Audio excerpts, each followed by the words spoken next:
Hello everyone. आज हम international relations के कुछ प्रीवियस ईयर क्वेश्चंस और कुछ मोस्ट इम्पॉर्टेंट क्वेश्चन देखेंगे। ऐसे क्वेश्चन जो आने वाले समय में एनटीए पेपर 2 पॉलिटिकल साइंस में पूछ सकता है। ये क्वेश्चंस दोनों ही मीडियम में हैं, हिंदी और इंग्लिश दोनों में। अगर आप चैनल पर नए हैं तो चैनल को सब्सक्राइब कर लीजिए for all the daily political science video updates. और अगर आपको चैनल के टेलीग्राम ग्रुप से जुड़ना है तो लिंक डिस्क्रिप्शन में दी हुई है, वहां जाकर आप चैनल से जुड़ सकते हैं। सारे क्वेश्चंस आप अटेम्प्ट करिए, लास्ट तक वीडियो को देखिए, क्वेश्चंस लगाइए और आपने जो भी स्कोर गेट किया कमेंट में ज़रूर मेंशन करिएगा। ये मेरे बारे में कुछ इन्फॉर्मेशन है। हम चलते हैं क्वेश्चंस की तरफ। फर्स्ट क्वेश्चन है, when was the first BRICS summit held? पहला ब्रिक्स शिखर सम्मेलन कब आयोजित किया गया था? ए 2004 में, बी 2003 में, सी 2008 में या डी 2009 में? बताइए कि पहला ब्रिक्स का जो समिट हुई थी वह कहाँ पर हुई थी, और यहाँ पर पूछ रहा है कि किस साल में हुई थी। अगर आपने ब्रिक्स के पढ़ा होगा इसके बारे में, ये आपके सिलेबस में है, ये ऑर्गेनाइजेशन आपके सिलेबस में एक इम्पॉर्टेंट प्लेस होल्ड करता है, तब आप इस क्वेश्चन का आंसर कर सकते हैं। वीडियो को पॉज किया करिए और अपने आंसर्स आप लिखा करिए ताकि आप लास्ट में देख सकें कि आपने कितने क्वेश्चंस के आंसर करेक्ट किए हैं। आप बताइए कि इसका आंसर क्या होगा ए, बी, सी, डी में से। देखिए, इसका करेक्ट आंसर है ऑप्शन डी। 2009 में पहला ब्रिक्स शिखर सम्मेलन आयोजित किया गया था। जैसा कि मैंने कहा, यहाँ कहाँ तो नहीं पूछा गया है पर कब पूछा गया था। अब ये कहाँ आयोजित किया गया था ये आपका अगला क्वेश्चन होना चाहिए। इसके बाद ये आयोजित किया गया था येकाटेरिनबर्ग, जो रशिया में प्लेस है, वहाँ पर, जहाँ पर 4 हेड्स ऑफ गवर्नमेंट ने ये समिट अटेंड की थी। क्योंकि उस समय आपको पता होगा कि साउथ अफ्रीका सीन में कहीं नहीं था। ब्राज़ील, रशिया, इंडिया, चाइना, सिर्फ ये 4 नेशंस इस समिट में पार्ट लिए थे। साउथ अफ्रीका तो 2010 में आया ही था, तो इस तरह उसने 2011 वाली जो समिट थी उसमें पार्ट लिया था, लेकिन इस समिट में वह नहीं था।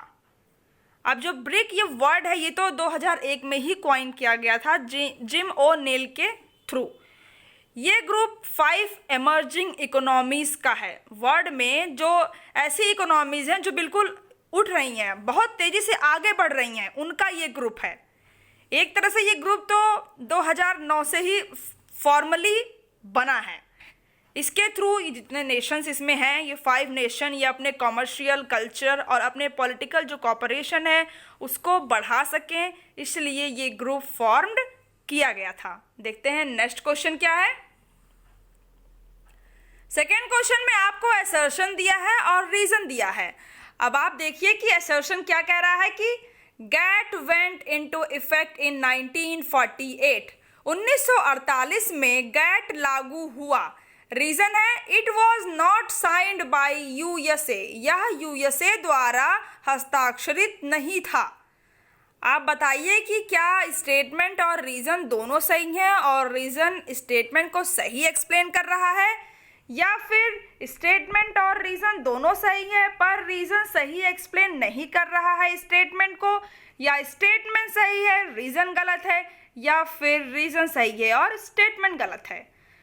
बताइए कि जो गैट था, general agreement on tariff and trades, प्रशुल्क एवं व्यापार पर सामान्य समझौता, क्या ये 1948 से लागू हुआ था?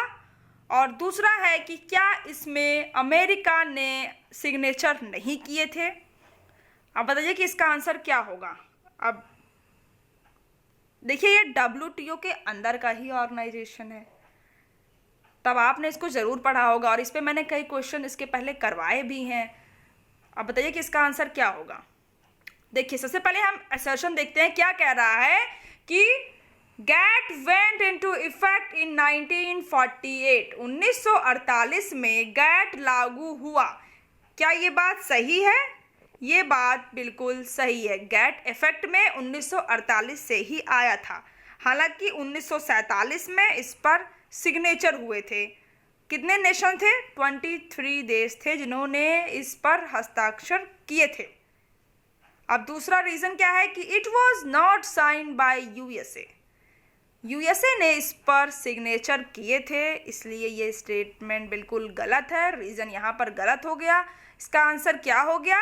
असर्शन ट्रू है और रीजन फॉल्स है, यानी कि सी ऑप्शन इसका बिल्कुल करेक्ट आंसर हो जाएगा।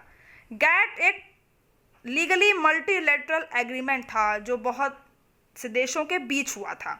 इसका पर्पस था कि कैसे जो ये टैरिफ्स हैं, जो कोटाज हैं, इनको प्रमोट किया जाए। इंडिया इसका फाउंडिंग मेंबर था गैट का। जो 23 नेशंस थे उसमें इंडिया शामिल था। और कौन कौन से देखिए देश थे उसमें, कुछ देश आप देख लीजिए, ऑस्ट्रेलिया, बेल्जियम, ब्राज़ील और यूएसए जैसा कि यहाँ पर था, UK, South Africa, China, Burma, France. ये इस तरह कुल 23 नेशंस गैट पे सिग्नेचर किए थे। बाद में उरुग्वे राउंड कॉन्फ्रेंस हुई 1986 से 1994 तक, और उसके बाद आया WTO वर्ल्ड ट्रेड ऑर्गेनाइजेशन 1995 में। उरुग्वे राउंड ऑफ कॉन्फ्रेंस में 128 नेशंस ने पार्ट लिया था और वहीं से WTO निकला 1995 में। देखते हैं नेक्स्ट क्वेश्चन क्या है। क्वेश्चन नंबर 3 है, विच स्टेटमेंट इज करेक्ट? कौन सा कथन सही है? दो स्टेटमेंट आपको दिए गए हैं, आपको बताना है कि कौन सा स्टेटमेंट सही है। फर्स्ट स्टेटमेंट है कि UNFCCC was held in 1991। UNFCCC 1991 में आयोजित किया गया था। सेकेंड क्या है? UNFCC is signed at Rio de Janeiro. UNFCC Rio de Janeiro में हस्ताक्षरित है। अब आप बताइए कि कौन सा स्टेटमेंट इनमें से सही है। UNFCC आप जानते हैं ये है United Nations framework convention on climate change. अब आप बताइए कि क्या ये 1991 में आयोजित किया गया था और क्या इसे रियो डी जेनेरो में साइन किया गया था? इसका आंसर क्या हो जाएगा? देखिए, सबसे पहले हम देखते हैं स्टेटमेंट फर्स्ट। ये क्या कह रहा है कि 1991 में ये कन्वेंशन हुआ था। ये बात बिल्कुल गलत है। ये कन्वेंशन 1991 में नहीं 1992 में हुआ था। तो फर्स्ट स्टेटमेंट तो गलत हो गया। अब दूसरा स्टेटमेंट कह रहा है कि क्या इसे रियो डी जेनेरो में साइन किया गया था। ये बात बिल्कुल सही है। इसे रियो डी जेनेरो में ही साइन किया गया था, जिसे हम रियो समिट या अर्थ समिट के नाम से जानते हैं। वहाँ पर ये हुई थी और वहीं पर इस कन्वेंशन पर सिग्नेचर किए गए थे।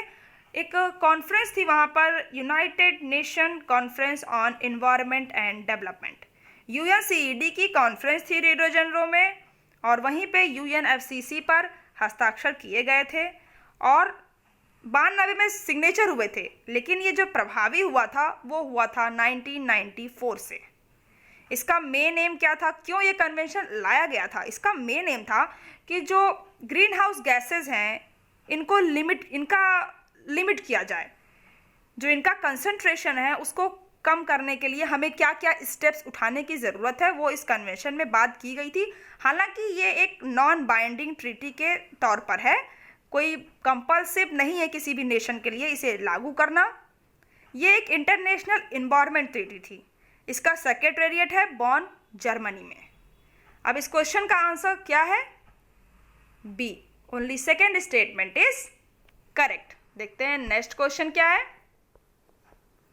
क्वेश्चन नंबर 4 में आपको ऑथर मेंशन है और बुक्स मेंशन है। आपको मैच कराना है कि कौन से ऑथर की कौन सी बुक है। लेनिन, मॉर्गन थ्यूम है, एडवर्ड सेड है, स्टैनले हॉफमैन है। ये बुक्स मेंशन है, आप मैच कराइए कि किस ऑथर की कौन सी बुक है। फर्स्ट, सेकेंड, थर्ड, फोर्थ में से करेक्ट आंसर क्या हो जाएगा? मैच कराइए कि लेनिन की कौन सी बुक है, मॉर्गन थ्यूम की कौन सी बुक है, एडवर्ड सेड की कौन सी बुक है, स्टैनले हॉफमैन की। देखिए, सबसे पहले हम लेनिन देखते हैं कि इनकी कौन सी बुक है। इनमें से लेनिन की बुक है the war and the second international. Morgenthau की कौन सी बुक है? आप सब ने पढ़ा होगा, इनकी बुक है politics in the 20th century. अब एडवर्ड सेड की कौन सी बुक है? दो बुक रिमेन्स हैं। देखिए यहाँ पर एडवर्ड सेड की बुक है culture and imperialism. Stanley Hoffmann की कौन सी बुक है? The state of war. अब इसका करेक्ट आंसर क्या हो जाएगा? ए का सेकेंड है, बी का फर्स्ट, सी का फोर्थ और डी का थर्ड, यानी कि फर्स्ट ऑप्शन बिल्कुल करेक्ट आंसर हो जाएगा। जिसने भी फर्स्ट ऑप्शन लगाया है उसका आंसर बिल्कुल करेक्ट है। अब जो ये मॉर्गन थ्यू की बुक है politics in the 20th century, ये 1962 में पब्लिश हुई थी। और एडवर्ड सेड की बुक कल्चर एंड इम्पेरियलिज्म, ये 1993 में पब्लिश हुई थी। देखते हैं नेक्स्ट क्वेश्चन क्या है। फिफ्थ क्वेश्चन है, who is the main exponent of social constructivist theory? सामाजिक रचनात्मक सिद्धांत के मुख्य प्रतिपादक कौन हैं? A Ann Tickner, B Wallerstein, C Alexander Wendt, D Bill Warren. आप बताइए कि क्या आपने ये अप्रोच पढ़ा है सोशल कंस्ट्रक्टिविस्ट का? ये थ्योरी आपने पढ़ी है? अगर आपने थ्योरी पढ़ा होगा, आपको पता है कि इस थ्योरी में क्या है, तब तो मेन प्रोपाउंडर तो आपको बिल्कुल पता होना चाहिए और ये इम्पॉर्टेंट भी है। ए बी सी डी में से करेक्ट आंसर क्या होगा? बताइए। एंटिक्नर है, वॉलरस्टीन है, अलेक्जेंडर वेंट है या फिर बिल वॉरेन है? देखिए इसका बिल्कुल करेक्ट आंसर है option C, Alexander Wendt social constructivist theory के मेन एक्सपोनेंट हैं। ये थ्योरी अच्छा कहती क्या है ये भी देख लीजिए। देखिए ये थ्योरी कहती है कि जो स्टेट है और जो गवर्नमेंट है ये मैन मेड इंस्टीट्यूट्स हैं, इसलिए अगर स्टेट्स के बीच में कोई भी स्ट्रगल चल रहा है, कोई लड़ाई चल रही है, तो हम उसे पीसफुली सॉल्व कर सकते हैं। शांतिपूर्ण तरीके से हम एक दूसरे राष्ट्र में जो एक संघर्ष चल रहा है उसमें एक अच्छे संबंध हम बना सकते हैं, क्योंकि जो राज्य है वो मानव निर्मित संस्थान है और सरकार भी मानव निर्मित है। तो इस तरह दो नेशंस के बीच में जो विवाद है उसे हम सॉल्व कर सकते हैं। इनका मानना था इस थ्योरी का कि संचार की कमी के कारण ही दो राष्ट्रों में संघर्ष होते हैं। लैक ऑफ कम्युनिकेशन की वजह से ही एक नेशन दूसरे नेशन से एक तरह से उनके बीच में वॉर जैसी स्थिति इसी वजह से आती है। अलेक्जेंडर वेन मेन एक्सपोनेंट थे इस थ्योरी के। इनकी एक बुक है जो आपके एग्जाम में आ सकती है, उसका नाम है anarchy is what states make of it. देखते हैं नेक्स्ट क्वेश्चन क्या है। देखिए सिक्स्थ क्वेश्चन है, what are the measures that Morgenthau has given himself to create peace? Morgenthau ने स्वयं शांति निर्मित करने के कौन से उपाय बताए हैं? फर्स्ट, पीस बाय रिस्ट्रिक्शन, प्रतिबंध के द्वारा शांति। सेकेंड, पीस थ्रू वॉर, युद्ध के द्वारा शांति। थर्ड, पीस बाय डिप्लोमेसी, कूटनीति द्वारा शांति। अब बताइए कि मॉर्गनथ्यू जी ने शांति के लिए कौन से उपाय इनमें से बताए हैं? केवल फर्स्ट, केवल सेकेंड या केवल थर्ड या फिर इसमें से एक भी नहीं? करेक्ट आंसर इसका क्या हो जाएगा? फर्स्ट, सेकेंड, थर्ड आप देखिए और बताइए कि मॉर्गनथ्यू के अकॉर्डिंग स्वयं शांति के लिए क्या जरूरी है। देखिए इसका करेक्ट आंसर है ऑप्शन सी, यानी कि कूटनीति द्वारा शांति का समर्थन मॉर्गनथ्यू जी करते हैं। इन्होंने प्रतिबंध के द्वारा शांति और युद्ध के द्वारा शांति को व्यर्थ माना था, लेकिन सबसे उपयुक्त जो इनकी अकॉर्डिंग है कि अगर शांति एस्टैब्लिश करनी है तो नेशंस के बीच में शांति के लिए डिप्लोमेसी की ज़रूरत है, एक प्रॉपर कूटनीति की ज़रूरत है और उसी से हम शांति एस्टैब्लिश कर सकते हैं। पर एक बात है, मॉर्गनथ्यू जी की बात में कहीं ना कहीं दो अलग अलग उनके व्यूज़ हैं। एक तरफ तो वो शक्ति की बात करते हैं कि अगर स्टेट का कोई भी इंटरेस्ट की बात होगी तो वो अपनी शक्ति का इस्तेमाल करे, और यहाँ पर वो पीस की बात कर रहे हैं, वो भी डिप्लोमेसी से। वहाँ पर तो वो वॉर की एक तरह से बात कर रहे हैं कि पावर का यूज स्टेट करे, और यहाँ पर डिप्लोमेसी। इस तरह मॉर्गनथ्यू के दो व्यूज आपको दिख जाएंगे। देखते हैं नेक्स्ट क्वेश्चन क्या है। सेवेंथ क्वेश्चन है, where is the headquarters of UN agency FAO? UN की एजेंसी FAO का मुख्यालय कहाँ है? स्विट्जरलैंड, जेनेवा, पेरिस या इटली? आप बताइए, ये आपसे खाद्य एवं कृषि संगठन फूड एंड एग्रीकल्चर ऑर्गेनाइजेशन का हेडक्वार्टर पूछ रहा है और ये यूएन की स्पेशलाइज्ड एजेंसी है FAO, इसलिए आपको इसका मुख्यालय पता होना चाहिए। यूएन आपके में पूरा का पूरा यूएन के बारे में सिलेबस में दिया हुआ है, आपको पढ़ना पड़ेगा, यूएन कंप्लीट पढ़ना पड़ेगा। अब बताइए कि कहाँ पर है FAO का हेडक्वार्टर। देखिए इसका बिल्कुल करेक्ट आंसर है ऑप्शन डी। इटली में खाद्य एवं कृषि संगठन का मुख्यालय है। ये बना क्यों है, इसे बनाया क्यों गया था? ये एक अंतर्राष्ट्रीय एफर्ट के तौर पर इसे देखा जाता है जो यूएन ने लिया था, कैसे भूखमरी को हराया जाए, to defeat the hunger. Main work इसका यही है कि सबको ग्लोबली, सिर्फ एक नेशन तक नहीं, ग्लोबली कैसे सबको फूड अवेलेबल कराया जाए जिससे कि हेल्थी लाइफस्टाइल अचीव हो पाए। ये कब से काम कर रहा है? 1945 से, और इंडिया FAO का मेंबर है। मेन मोटो जो अगर आप देखेंगे FAO का, वो ये है, सबको रोटी मिले। ये इसका मोटो ही है और ये यूएन की स्पेशलाइज्ड एजेंसी है। देखते हैं नेक्स्ट क्वेश्चन क्या है। 8th क्वेश्चन है, which month does the United Nations General Assembly meet annually? संयुक्त राष्ट्र महासभा की बैठक प्रतिवर्ष किस महीने होती है? A August, B October, C September, D दिसंबर। अब बताइए, आप इसका आंसर बताइए। ये भी यूनाइटेड नेशन से ही रिलेटेड क्वेश्चन है, बस थोड़ा सा ट्विस्ट है, थोड़ा अलग क्वेश्चन है। लेकिन अगर आपने जनरल असेंबली के बारे में पढ़ा होगा तो सबसे पहली लाइन ही शायद यही आती है कि इसकी बैठक किस महीने होती है। हर साल होती है, ये सबको पता है, पर किस महीने में होती है, ये सवाल आपसे ये पूछ रहा है। A, B, C, D में से करेक्ट आंसर क्या हो जाएगा? देखिए, हर साल यूनाइटेड नेशन जनरल असेंबली की बैठक सितंबर के महीने में होती है और मोस्टली जो थर्ड ट्यूसडे को सितंबर में इसकी मीटिंग ऑर्गेनाइज की जाती है।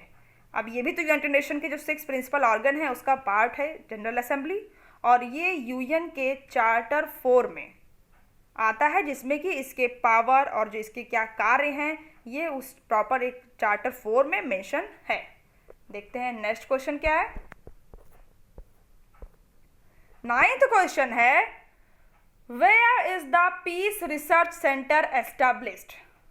शांति अनुसंधान केंद्र की स्थापना कहाँ की गई है? A Italy, B Oslo, C Paris, D Italy. देखिए इटली 2 बार मेंशन हो गया है। अब बताइए कि अब इसका आंसर क्या होगा। इसका मतलब यहाँ पे 3 प्लेसेस मेंशन है क्योंकि इटली 2 बार है, तो आप इन 3 में से बताइए कि सेंटर कहाँ पर है। देखिए इसका बिल्कुल करेक्ट आंसर है ऑप्शन B। इटली नहीं है इसका आंसर, इसका आंसर है ओस्लो, नॉर्वे में है ये प्लेस, और यहीं पर शांति अनुसंधान केंद्र है। ये रिसर्च कंडक्ट करता है कंडीशंस पर, स्थितियों पर, कि जो पीसफुल रिलेशंस हैं स्टेट, ग्रुप्स और पीपल के बीच में, उन पर ये रिसर्च करता है। और ये सेंटर एस्टैब्लिश कब हुआ था, कब फाउंड किया गया था? 1959 में। किसने किया था? मेन जो लीड किया था, जो रिसर्च कर रहे थे प्रॉपर, वो थे जोहान गाल्टुंग। उन्होंने ही इस रिसर्च सेंटर को एस्टैब्लिश करने में एक मेन रोल दिया था। उस समय वो पीस और कॉन्फ्लिक्ट पर ही अपनी स्टडी कर रहे थे। देखते हैं नेक्स्ट क्वेश्चन क्या है। क्वेश्चन नंबर 10th है, start first is an agreement between which 2 countries? Start 1 किन 2 देशों के बीच समझौता है? A USA and Germany, B Japan and Germany, C USA and USSR, D USSR and Afghanistan. आप बताइए कि स्टार्ट फर्स्ट किन 2 देशों के बीच समझौता है? ये है strategic arms reduction treaty. Start 1 के नाम से हम इसको जानते हैं। आपको यह बताना है कि किन 2 देशों के बीच ये साइन हुआ है समझौता, एग्रीमेंट। क्या अमेरिका और जर्मनी के बीच में है, या जापान और जर्मनी के बीच में है, या अमेरिका और रशिया, या फिर रशिया और अफगानिस्तान के? देखिए इसका करेक्ट आंसर है ऑप्शन C। अमेरिका और यूएसएसआर के बीच में स्टार्ट फर्स्ट एग्रीमेंट साइन किया गया है। कब साइन किया गया था ये ट्रीटी? ये ट्रीटी 1991 में साइन की गई थी। इसका एम क्या था? क्यों साइन किया था इन दोनों नेशंस ने? इसका एम था कि हमें जो न्यूक्लियर वेपन्स हैं, परमाणु हथियार हैं, उनकी कटौती करनी पड़ेगी। और उसका रिजल्ट क्या आया कि 30% दोनों ही नेशंस ने अपने जो उनके सामरिक हथियार थे उसकी कटौती की। देखते हैं नेक्स्ट क्वेश्चन क्या है। 11th क्वेश्चन है, according to which capitalism and socialism are two sides of the same coin. किसके अनुसार पूंजीवाद और समाजवाद एक ही सिक्के के दो पहलू हैं? ए उदारवाद लिबरलिज्म, बी मार्क्सवाद मार्क्सिज्म, सी पूंजीवाद कैपिटलिज्म, डी समाजवाद सोशलिज्म। आप बताइए कि ये किसकी विचारधारा है कि जिसने पूंजीवाद और समाजवाद को बताया कि ये एक ही सिक्के के दो पहलू हैं? ए बी सी डी में से करेक्ट आंसर क्या हो जाएगा? देखिए सारे क्वेश्चंस आप लगाया करिए, लास्ट तक आप सारे क्वेश्चंस लगाइए और देखिए कि आप कितने क्वेश्चंस के आंसर करेक्ट कर पा रहे हैं। इससे आप खुद को सेल्फ एनालाइज कर पाएंगे, अपनी तैयारी आप समझ पाएंगे कि किस लेवल की चल रही है, आपका लास्ट मोमेंट तक कितना पोर्शन कवर हुआ है, कितना कवर करना पड़ेगा। इसलिए आप क्वेश्चंस लगाया करिए। कभी कभी हम जब क्वेश्चन लगाने बैठते हैं तो हमें पता चलता है कि हमने तो ये टॉपिक मिस कर दिया। या कभी कभी लगता है कि टॉपिक तो मैंने पढ़ा पर ये क्वेश्चन कहाँ से बन रहा है। इसलिए आप क्वेश्चंस लगाइए, वहाँ पर आप समझ पाएंगे कि किस टॉपिक से किस तरह के क्वेश्चन आते हैं। देखिए इसका करेक्ट आंसर है ऑप्शन बी, मार्क्सवाद। मार्क्सिज्म का ही ये थॉट है। इन्होंने ही माना है कि पूंजीवाद और समाजवाद दोनों एक ही सिक्के के दो पहलू हैं, यानी कि ये दोनों ही एक समान ही हैं, दोनों ही शोषण करते हैं, एक्सप्लॉयटेशन करते हैं आम आदमी का। ये मार्क्सवाद की विचारधारा थी। देखते हैं नेक्स्ट क्वेश्चन क्या है। 12th क्वेश्चन है, who considers international politics to be driven by ethics. कौन अंतर्राष्ट्रीय राजनीति को नैतिकता से प्रेरित व संचालित मानते हैं? ए समाजवादी, बी आदर्शवादी, सी पर्यावरणवादी, डी नौ उदारवादी, socialist, idealistic, environmentalist, new liberalism. आप बताइए, ये विचारधारा से रिलेटेड क्वेश्चन है, थिंकिंग से रिलेटेड क्वेश्चन है। ये सारे अप्रोचेस हैं स्टडी करने के लिए आईआर को। आप बताइए कि ये प्रॉपर जो स्टेटमेंट यहाँ पर दिया हुआ है ये किस विचारधारा से रिलेटेड है? इसका आंसर क्या होगा? देखिए इसका बिल्कुल करेक्ट आंसर है ऑप्शन बी, आदर्शवादी। आइडियलिस्टिक के ये विचार थे कि इंटरनेशनल पॉलिटिक्स है वो नैतिकता से प्रेरित और संचालित होती है। इनका मानना था कि जो ह्यूमन बिहेवियर है, जो मानव स्वभाव है, बहुत अच्छा होता है। और इनका ही कहना था कि अगर व्यक्तियों में एक सहयोग रहेगा, एक अच्छा रिलेशन रहेंगे उनके में, तो इंटरनेशनल पॉलिटिक्स में हमेशा कॉपरेशन ही रहेगा। जब अगर एक प्रॉपर जो ह्यूमन बिहेवियर है, अगर इस तरह सबके बिहेवियर अच्छे रहेंगे तो इससे तो इंटरनेशनल पॉलिटिक्स में कॉपरेशन बढ़ेगा ही। और इसके लिए आइडियलिस्टिक ने दो उपाय भी बताए थे। एक था लोकतंत्र, डेमोक्रेसी, जिससे कि हम कॉपरेशन बढ़ा सकते हैं इंटरनेशनल पॉलिटिक्स में, और एक था इंटरनेशनल लॉ, अंतर्राष्ट्रीय कानून। इन दो चीज़ों से अगर हम चाहें तो अंतर्राष्ट्रीय राजनीति में सहयोग की जो भावना है उसे हम बढ़ा सकते हैं थ्रू लोकतंत्र और थ्रू अंतर्राष्ट्रीय कानून। देखते हैं नेक्स्ट क्वेश्चन क्या है। 13th क्वेश्चन है, Which thinkers are associated with self-reliant liberalism? आत्मनिर्भर उदारवाद से कौन से विचारक जुड़े हैं?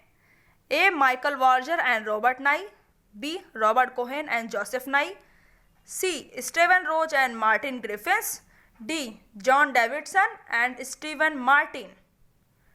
आप बताइए, आत्मनिर्भर उदारवाद से आपसे पूछ रहा है कि कौन से विचारक जुड़े हैं? ए बी सी डी में से करेक्ट आंसर क्या हो जाएगा? आत्मनिर्भर शब्द आजकल बहुत आप सुन रहे होंगे, पर यहाँ पर उसके बारे में नहीं पूछ रहा है, बस उससे रिलेटेड थोड़ा बहुत आपको हिंट मिल जाएगा, पर यहाँ पे तो प्रॉपरली विचारधारा नहीं, यहाँ पर आपसे पूछ रहा है विचारक कौन से हैं जो इससे जुड़े हुए हैं आत्मनिर्भर उदारवाद से। इसका आंसर क्या होगा? देखिए, इसका करेक्ट आंसर है option B, Robert Keohane and Joseph Nye. ये दोनों ही विचारक थिंकर आत्मनिर्भर उदारवाद से जुड़े हुए हैं।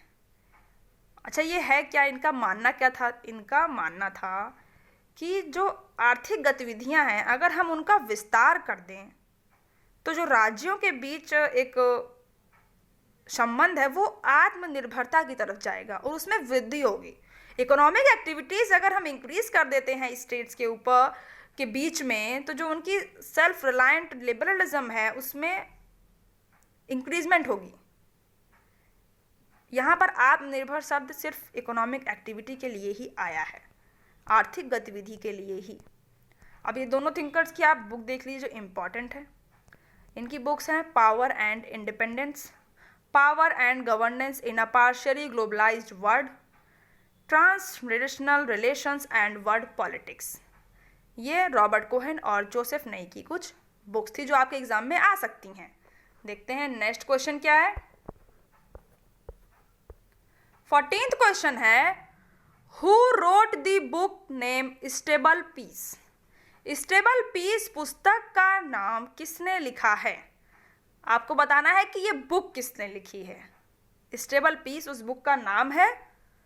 ए है Michael Foucault, B Joseph Petty, C Kenneth E Boulding, D Christopher D Callum. ये प्रीवियस ईयर का क्वेश्चन है, ये आया चुका है क्वेश्चन कि ये बुक किसने लिखा है।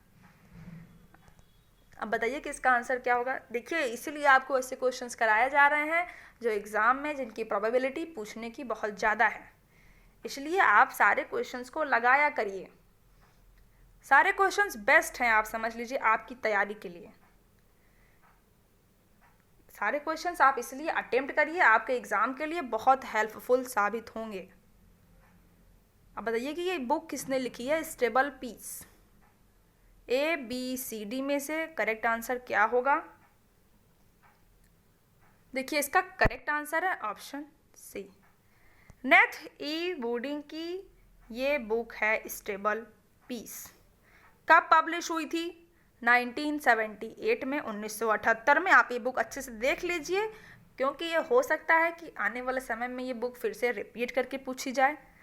एग्जैक्ट क्वेश्चंस रिपीट होने के बहुत कम चांसेस रहते हैं, पर अगर आप देखें तो टॉपिक रिपीट तो होंगे, और कभी कभार तो जैसे आप कुछ पढ़ रहे हैं तो जिस पर क्वेश्चंस आ चुके हैं वही क्वेश्चन एग्जैक्ट नहीं मिलेगा, पर आपको उससे रिलेटेड जरूर मिलेगा। इसलिए जब आप कोई टॉपिक पढ़ें, पहले आप टॉपिक पढ़ लीजिए, उसके बाद फिर उस टॉपिक से क्या क्वेश्चंस प्रीवियस ईयर में आ चुके हैं उसको देखिए, और अब आपका जो अगला कदम होगा वो होगा एक्सपेक्टेड क्वेश्चंस का, कि अब क्वेश्चन क्या बन सकते हैं। इसलिए आपको तीनों स्टेप्स फॉलो करने की ज़रूरत है। पहले बुक पढ़िए, फिर आपने टॉपिक पढ़ लिया, उसके बाद आप प्रीवियस ईयर देखिए उस टॉपिक से क्या आया हुआ है, और उसके बाद आप देखिए कि अब क्या आ सकता है। अब बताइए कि इस बुक को किसने लिखा है। नेथ ई बोर्डिंग ने ये बुक लिखी है। ये देखिए, ये अमेरिकन थिंकर हैं, ये भी आप जान लीजिए, और ये 2013 में ये क्वेश्चन आप पूछा गया था। देखते हैं नेक्स्ट क्वेश्चन क्या है। 15th क्वेश्चन है, विच स्टेटमेंट इज करेक्ट। कौन सा कथन सही है आपको यहाँ पर ये बताना है। फर्स्ट है पीटीबीटी साइंड इन 1962। पीटीबीटी यानी पार्शियल टेस्ट बैंड ट्रीटी। कभी कभार एग्जाम में फुल फॉर्म नहीं भी लिखा रहता, शॉर्ट फॉर्म में आता है, इसलिए आप सारी ट्रीटीज़ को शॉर्ट फॉर्म के साथ उनका जो फुल फॉर्म है वो भी जरूर पढ़ा करिए। आंशिक परमाणु परीक्षण निषेध संधि, बताइए कि क्या इस पर 1962 में हस्ताक्षर किए गए थे। सेकेंड है it band underground nuclear testing. इसने भूमिगत परमाणु परीक्षण पर प्रतिबंध लगा दिया। अब जिसने पीटीबीटी पढ़ा होगा वो इस क्वेश्चन का आंसर बिल्कुल करेक्ट कर सकता है। बताइए केवल फर्स्ट सही है या केवल सेकेंड सही है, या दोनों ही स्टेटमेंट सही है, या फिर एक भी स्टेटमेंट सही नहीं है। स्टेटमेंट बाय सबसे पहले आप फर्स्ट स्टेटमेंट देखिए, उसके बाद सेकंड स्टेटमेंट देखिए, तब आप अपने आंसर पे पहुंच सकते हैं। देखिए सबसे पहले देखिए पीटीबीटी, क्या ये 1962 में साइन की गई थी? ये स्टेटमेंट गलत है। ये ट्रीटी 1963 में साइन की गई थी, 1963 में साइन की गई थी। अब दूसरा क्या कह रहा है कि ये बैन कर देती है किसको? भूमिगत परमाणु परीक्षण पर। क्या ये बात सही है? ये बात बिल्कुल गलत है पीटीबीटी के बारे में। अगर आपने पीटीबीटी पढ़ा होगा तो उसका तो मेन एम भी पढ़ा होगा। अब क्या उसका मेन एम था कि हम भूमिगत परमाणु परीक्षण पर प्रतिबंध लगा दें? क्या ये कहीं पर इस ट्रीटी में मेंशन है? कहीं नहीं। अब इसका करेक्ट आंसर क्या हो जाएगा? D, none of the above statements are correct. अच्छा, तो इस ट्रीटी ने बैन किस पर लगाया था? ये ट्रीटी भूमिगत परमाणु परीक्षण के अलावा अन्य जो भी प्रकार के परमाणु परीक्षण हैं उस पर प्रतिबंध लगा दिया था इस ट्रीटी ने, और इस ट्रीटी पर भारत ने साइन किया था। ये ट्रीटी न्यूक्लियर वेपन टेस्ट जो एटमॉस्फेयर में होते हैं, जो आउटर स्पेस में होते हैं या अंडर वाटर होते हैं, उन पर इसने बैन लगा दिया था। सिर्फ जो अंडरग्राउंड न्यूक्लियर आपको टेस्ट करना है वेपन, वो आप कंडक्ट कर सकते हैं, पर एटमॉस्फेयर में, स्पेस में, अंडर वाटर में ये अलाउड नहीं है। ये ट्रीटी मॉस्को रशिया में साइन की गई थी। मेनली 3 गवर्नमेंट्स ने साइन किया था इस ट्रीटी को, सोवियत यूनियन, यूके और यूएसए ने मिलकर मॉस्को में रशिया में साइन किया था। उनके हस्ताक्षर के बाद इस ट्रीटी को और सारे देशों के लिए सिग्नेचर के लिए छोड़ा गया था। देखते हैं नेक्स्ट क्वेश्चन क्या है। 16th क्वेश्चन है, A situation in which significant power is distributed among 3 or more states is known as what? ऐसी स्थिति जिसमें 3 या अधिक राज्यों के बीच महत्वपूर्ण शक्ति वितरित की जाती है, उसे क्या कहा जाता है?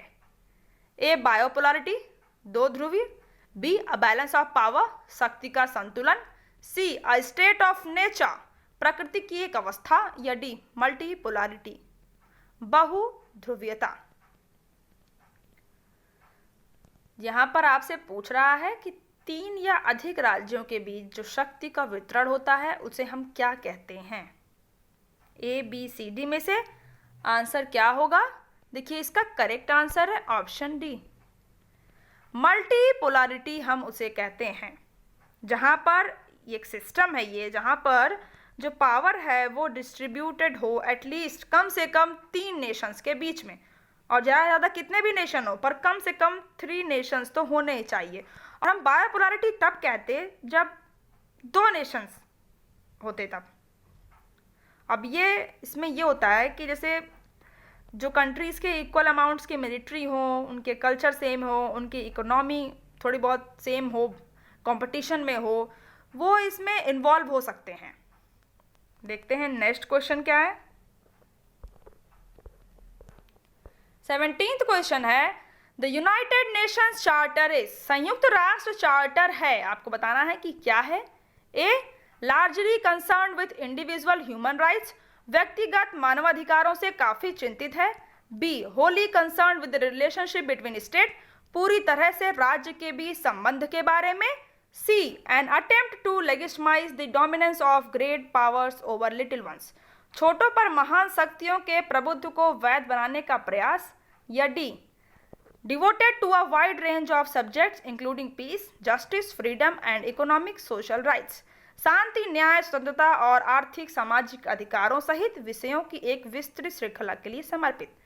यूएन चार्टर क्या है? ए, बी, सी, डी में से सही आंसर क्या होगा? आप ए, बी, सी, डी सारे ऑप्शंस पढ़ लीजिए और फिर अपने आंसर्स को लिखिए कि इसका आंसर क्या होगा। देखिए यूएन चार्टर मेनली डिवोटेड है सब्जेक्ट्स जैसे पीस, जस्टिस, फ्रीडम, इकोनॉमिक और सोशल राइट्स के लिए। यूएन चार्टर साइन कब हुआ था? 26 जून 1945 को सैन फ्रांसिस्को में। और कब से ये प्रभावी हो गया? 24 अक्टूबर 1945 में यूएन के बनने के साथ। जैसे कि मैंने बताया कि इसका मेन पर्पस ही पीस सिक्योरिटी को मेंटेन करना है, सुरक्षा शांति बनाए रखना है, कॉपरेशन बढ़ाना है एक दूसरे राष्ट्र के बीच में, उनकी इकोनॉमी को लेकर, उनकी जो सामाजिक समस्याएं हैं, उनके जो कल्चर प्रॉब्लम हैं उनको सॉल्व करने के लिए। यूएन के चार्टर में एक प्रियम्बल है, प्रस्तावना एक है और 19 चैप्टर हैं, 19 अध्याय हैं और टोटल 111 आर्टिकल यूएन के चार्टर में मौजूद हैं। आपको इसका आंसर मिल गया। देखिए आज क्वेश्चंस इतने ही थे। अगर आपको क्वेश्चन सीरीज अच्छी लग रही है तो लाइक करिएगा और अपना स्कोर जो आपने गेट किया उसे कमेंट में ज़रूर मेंशन करिएगा। और अगर आपको कोई डाउट है तो आप उसे भी ज़रूर कमेंट में मेंशन करिए और इस वीडियो को अपने उन सारे फ्रेंड्स को शेयर करिए जो यूजीसी नेट पॉलिटिकल साइंस की तैयारी कर रहे हैं। इसके पहले अगर आपने political theory, public administration, international relations, Indian political thought, western political thought, Indian constitution के प्रीवियस वीडियोस नहीं देखे हैं, जा करके आप चैनल की प्लेलिस्ट में सारे वीडियोस को देखिए, सारे क्वेश्चंस लगाइए। जितने ज़्यादा आप क्वेश्चन लगाएंगे उतना ज़्यादा आपकी एग्ज़ाम की तैयारी मजबूत होगी, स्ट्रांग होगी। सारे क्वेश्चंस देखिए न्यूली सिलेबस पर बेस्ड हैं, इसलिए आप सारे क्वेश्चन लगाइए। और हाँ, इनकी पूछे जाने की प्रोबेबिलिटी भी बहुत ज़्यादा है। ये क्वेश्चंस आपके एग्ज़ाम में आ सकते हैं, इसलिए आप बिल्कुल भी मत देर करिए और जा करके चैनल की प्लेलिस्ट में सारे क्वेश्चंस लगाइए। आपने जो स्कोर गेट किया उसे कमेंट में ज़रूर मेंशन करिए। आप सेल्फ एनालाइज खुद को कर पाएंगे कि आप कितने क्वेश्चंस करेक्ट कर पा रहे हैं। जितने ज़्यादा देखिए आप क्वेश्चन लगाएंगे, मैं हमेशा कहती हूँ आपके लिए उतना ज़्यादा बेनिफिशियल रहेगा।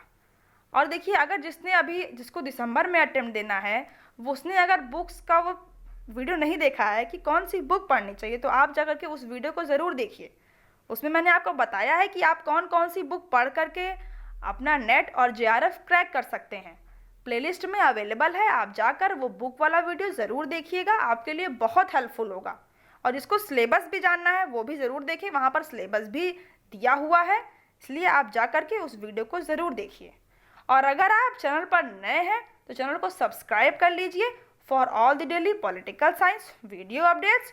बगल में बेल आइकन दिया हुआ है, आप उसे ज़रूर प्रेस करिए for the latest video notification. Thank you.